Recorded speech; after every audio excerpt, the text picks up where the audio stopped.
Welcome to the Tomorrow Zone Catalyst podcast. I'm your host, Deborah Rubin. This conversation is part of our Future Shaping Leaders series, which is inspired by my book, Enter the Tomorrow Zone: How to Inspire Breakthrough Innovation and Shape Your Future.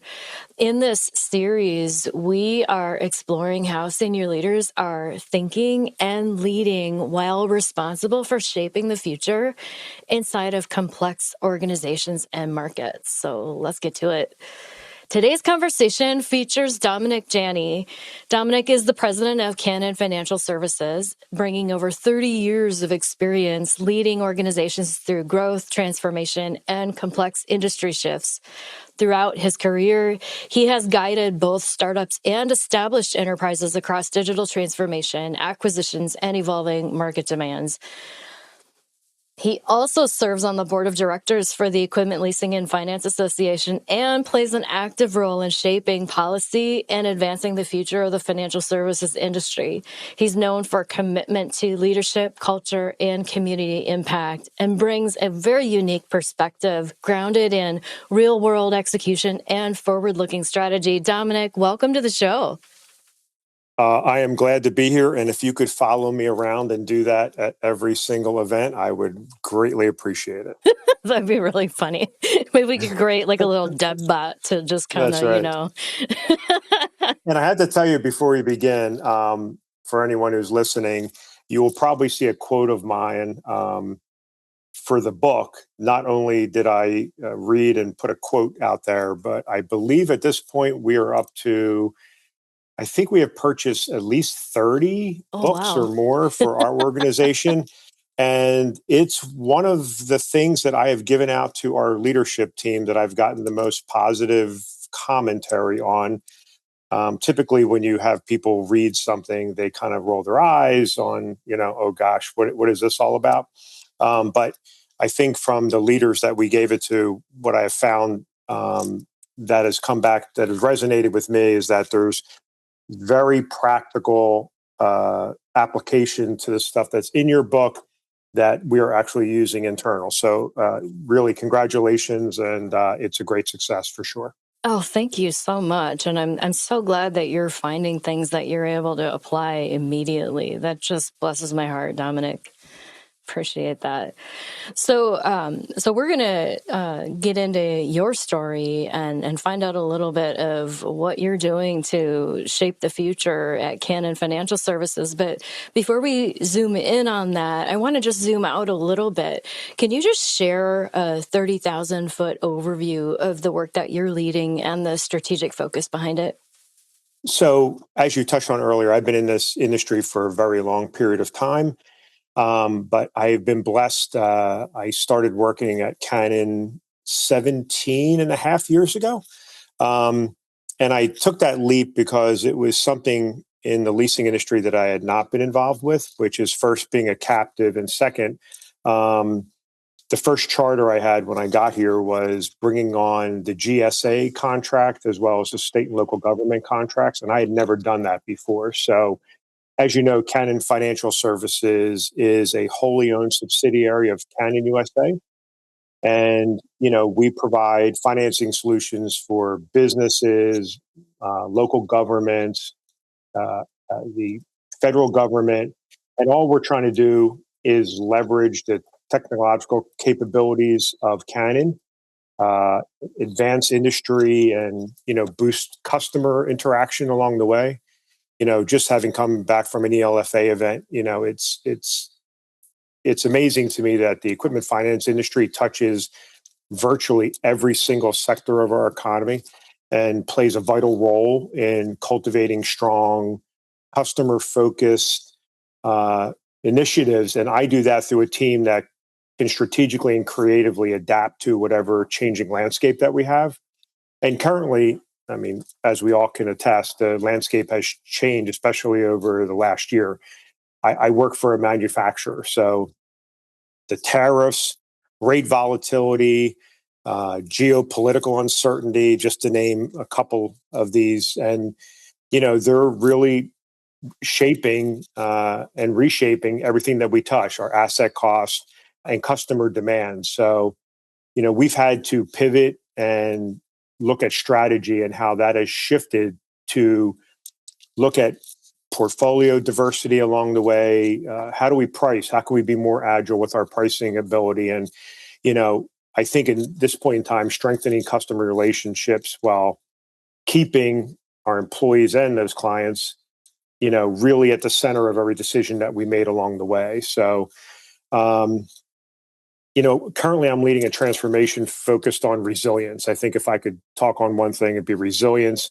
And, I do preach that we have to be consistent, and that our customers, as they need and change and want different things, they're going to now have limitations to capital because of what's going on in that marketplace. So, what we don't want them to do is, delay the deployment of technology because of that capital. So we need to be flexible and find ways to outpace today's ever-changing marketplace. So that's currently what's kind of on our plate.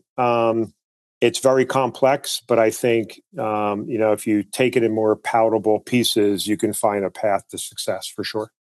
Absolutely. And I just love listening to you because the mindset behind all of it is really that strategic and creative adaptation to change, which is so vital in our world today with, so much change coming at us from all sides. People talk about it as VUCA, volatile, uncertain, complex, ambiguous, but it seems like that's happening at a higher and higher pace today.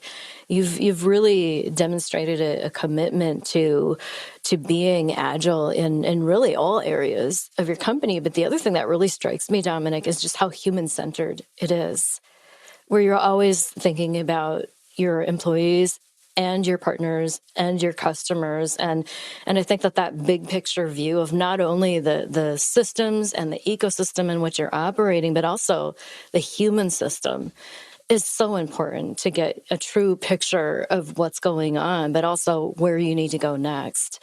So I'm curious, what sparked your commitment to this challenge, and why does it matter to you at a strategic level? Well, I think this one's pretty easy, right? Because the acceleration of the global trade disruptions made it apparent that I had to do something different.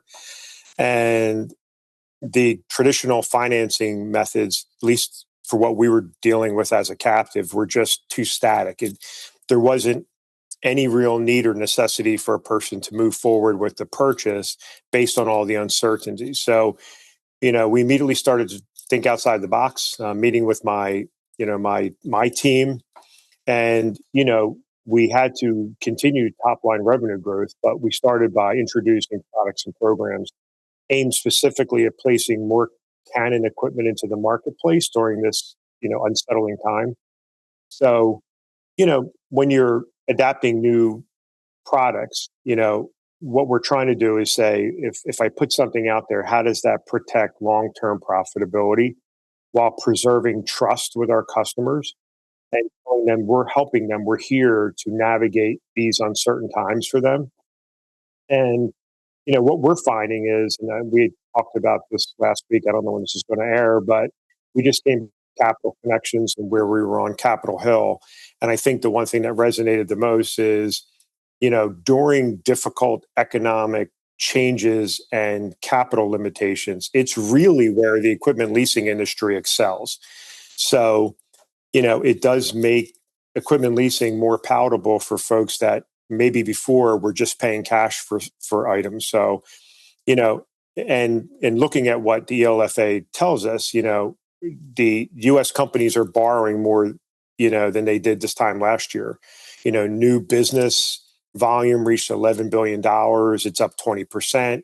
And I just think by expanding our reach and focus and being really aligned with our customers and understanding their needs, and the particular industry, the vertical market that they're in, and trying to understand what pressures they're seeing in those markets, that we're able to quickly customize solutions. And I think, the proof is that, we had our best year last year and we're kind of level where we were last year. So I think customizing solutions has been successful and it's helping new customers with that success. That is so awesome. And congratulations on Thank your you. best year last year and keeping it up. So you use the word alignment, which of course is, I did a whole chapter of that in my book, but I love the thought of aligning with customers and developing a shared understanding with them. I mean, it really stands out because that's a key approach to helping your customers to succeed and navigate all of the uncertainty. And that's just beautiful. When you began this journey and pursuing resilience, like, where did you focus your energy first, and why did you choose that? I think the first thing, and it's sort of like the core of what we do, we prioritize just listening and engaging our frontline internal teams. And then along with that, spending more time face to face with our customers, which are our direct Canon sales group, as well as all of the Canon authorized dealers across the United States, regardless of what equipment they sell. And we do that pretty often. You think about things that we've done. We've always done, like for example, we just updated our dealer portal. You know, it's an area where our dealers can go on, log on, see their entire portfolio. It's really a means of constant communication and understanding what the portfolio looks like. And that's done with the help of our independent dealers. So I always tell those dealers when I'm out in the field and I'm meeting with, the owners of these organizations, that it's not CFS's portal, it's your portal. And I just think, the way that we were able to customize programs based on current marketplaces, we listen to those people that work at CFS who talk to our dealers and customers on a daily basis. And then on top of it, I spent a good portion of my year out in the field visiting with our independent dealer channel, visiting with our direct sales group, because I want to know specifically, what are the hurdles in front of you and what can I kind of get out of the way so therefore we can all flourish together. And I think, having those face-to-face meetings, what we did was we realized that, you know, their insight on shifting buying behavior, both from themselves, whether it's using our inventory finance program, or the customers and how they're buying, the pull through, right? Because Canon, as a captive, I'm unique. My charter is to make sure more Canon boxes get into a dealer's warehouse and then put together a leasing product that pulls those machines from the warehouse out into the field. And we just found that by just having conversations with them, there is a shift in the behaviors. But how can we develop products and programs that can make the actual end user customer buy more quickly, faster, and with more grounded decisions? So I think more than anything, if you lose sight of the face of your customer, you're just going to be spinning. So therefore, we try to make sure that we engage them on a daily basis. I love that so much. I mean, it's such a perfect example of co-creating with your customer. And it's powerful because I've seen other companies, that may also have a portal, but they're just, building it in-house and then presenting it to their dealers. But you're actually engaging your dealers in co-creation. What are your hurdles? How can we help you remove those? Could you say a bit more about that? I just think anytime you have an opportunity to build something, whether it's a program or a portal, you have to think about what does the end user customer need from this technology. And in everything we do today, right, it's all tech based. The whole doing more with less. Um, so we've been very diligent on that. We make sure that we're always engaging our dealer customers or our direct side.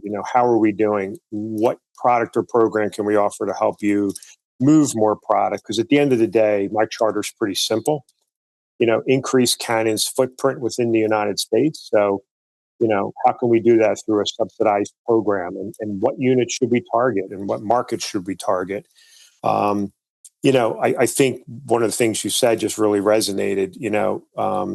In my in the past, and even here at CFS, early on, we would just develop programs because we knew best, right? And then when they didn't resonate or they had marginal success, we just have to reinvent something. And in today's world, we need to clearly understand what's needed and then utilize our technology or our passion or our products or our people to make sure that's fulfilled.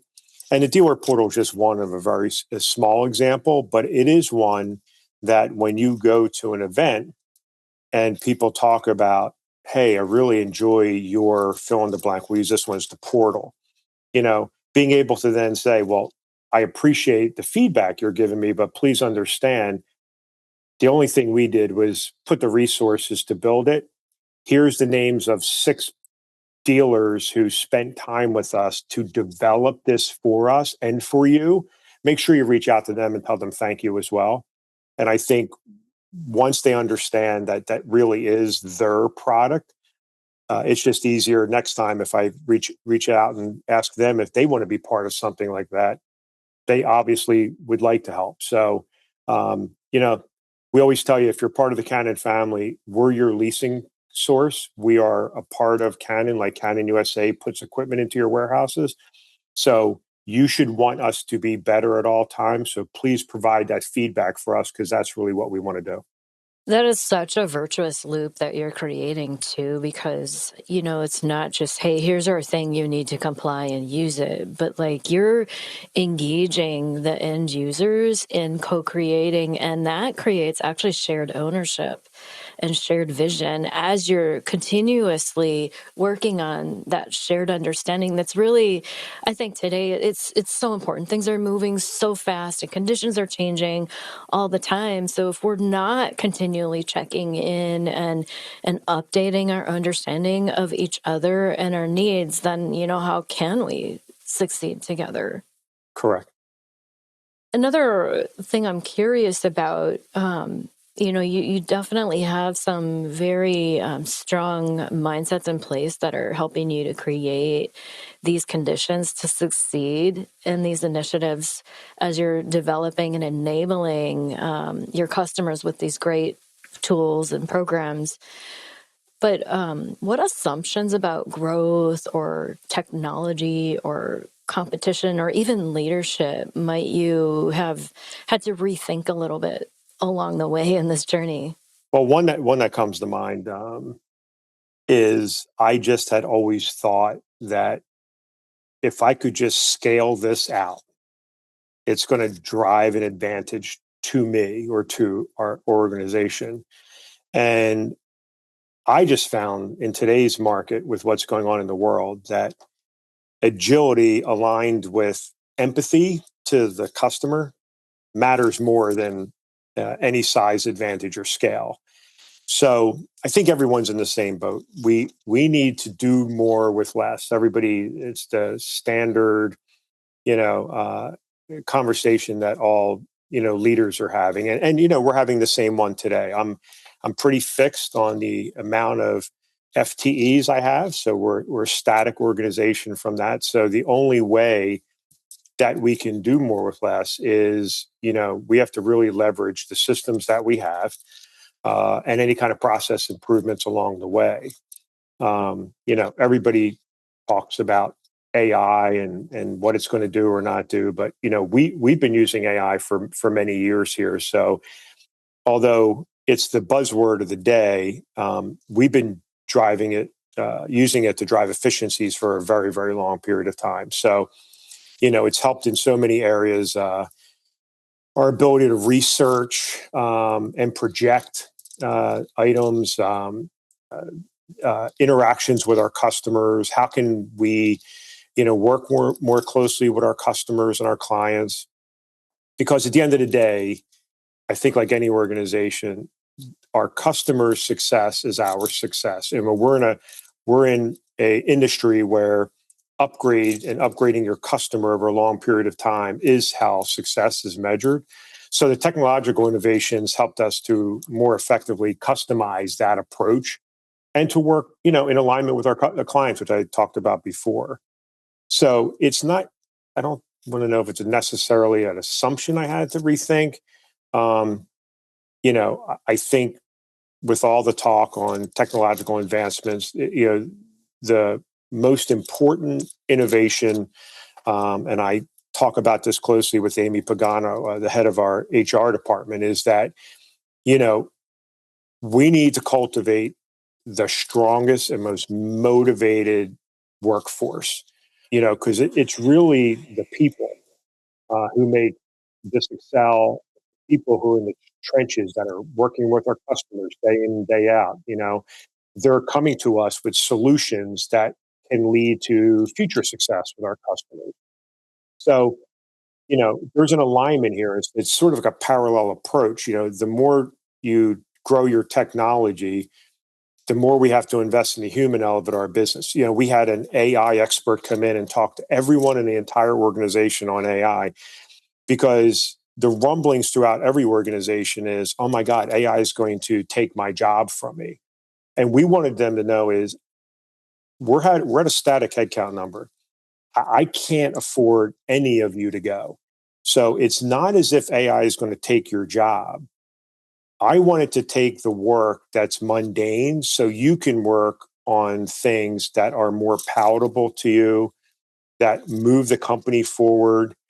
So that's why we are really steadfast in our efforts to engage with our employees and to help inspire them. And, from where I sit here in Mount Laurel, New Jersey, for those of you who don't know where that is, it's sort of the hub of leasing. Um, I thought we have, Minnesota was the hub of leasing. well, I can tell you, it's probably a little bit of both. And I won't mention by name, but there is two or three of my largest competitors within a very short car ride from me. Oh, wow. And in reality, there are 5 leasing companies on our block. So within a mile of where I sit, there are 5 leasing companies. So when you talk about having to engage with your employees and make sure they're happy, I don't need to have anything else on my mind every single day when I put my head on a pillow at night and wake up in the morning. I know that there are opportunities for my people within a very short car ride. So that's one Wow. of the reasons we invest so heavily in our employees.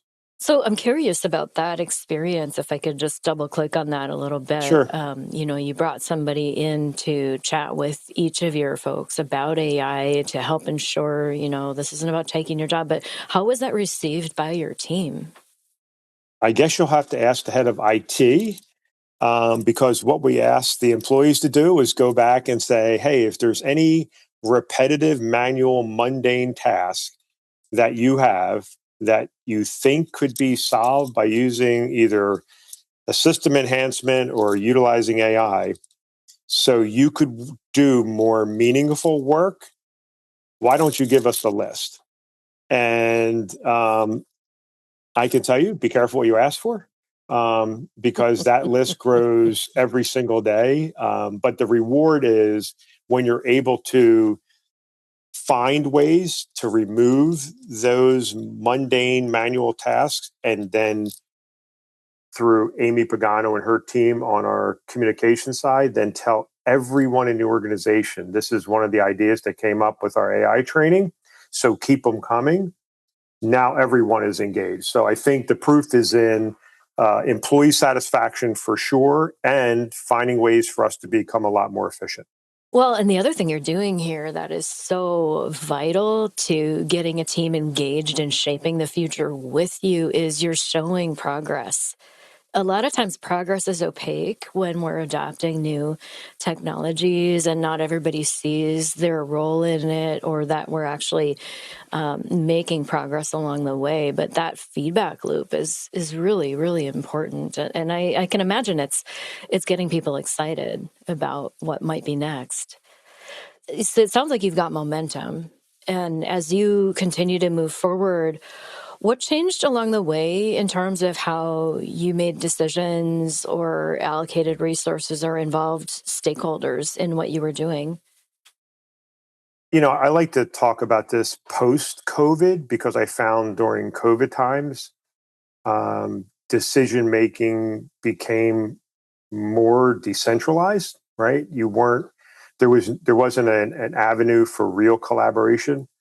And so I think the one area that I think our employees, and we always get high scores on our employee engagement surveys on this one, is that we do empower our employees to find ways to be able to say yes to customers. And, I think the one area that we really excel at here is cross functional collaboration at literally on the smallest to largest item. And that really takes into account, being able to actively work together, most of the time in person, and come up with ideas that we hadn't thought of before. We don't hear a lot anymore on, hey, this is the way we have always done it, or hey, we've been doing it this way for blank. I think in the world we live in today, some of our decision making and some of our the way that uh, our employment has gone, we're finding ways that these cross functional collaboration and really sprinkling it with someone who may have been only in the building for 6 months and somebody who's been here for 25 years. And I think what you do when you cross pollinate that way is you really get a great understanding. You take that historical perspective of the industry along with a new idea, and only good things come. Oh, absolutely. And I love that. It's one of my go-tos also. Like I think that we can't just throw away the past.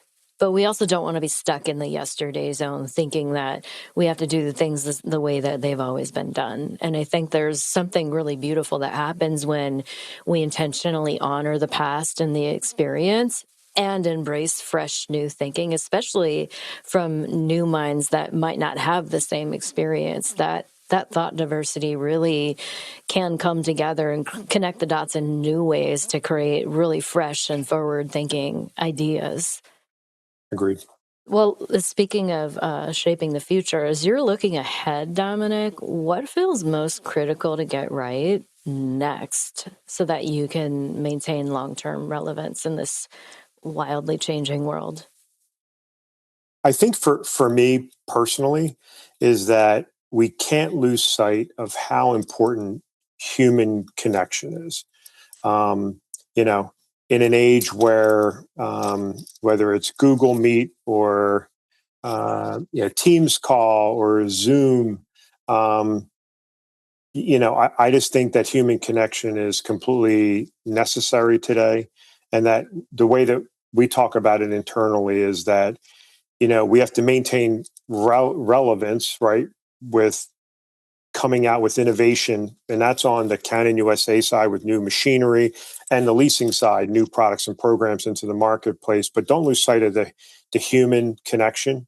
Um, you know, I think that technology should advance what we do and enhance what we do, but never replace relationships. So, we talked about that earlier today, that, getting out into the field and talking to customers where, what are they encountering in the marketplace when they're going out to their customers. So we really try to make sure we have human connection, and we do that with our employees and with our customers. I love that so much. And that was kind of a mic drop moment right there. Technology should enhance and advance, but not replace what we're doing in relationships.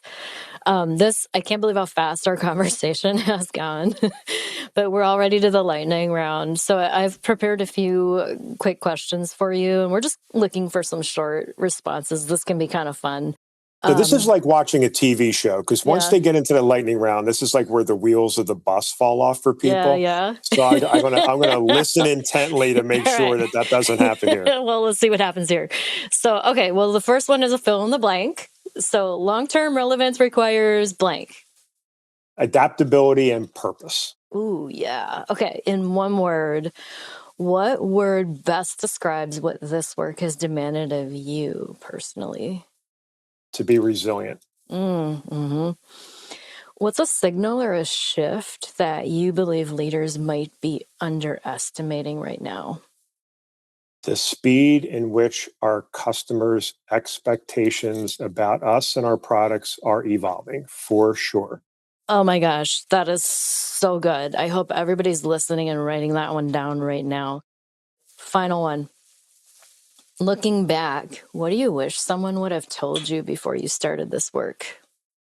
A lesson that I learned prior to coming to Canon, and I think young executives or young leaders probably encounter something similar, but I wish that somebody had just sat me down and told me how critical it is to just slow down, make sure you're aligning your people, the most valuable asset you have, before you accelerate any kind of change.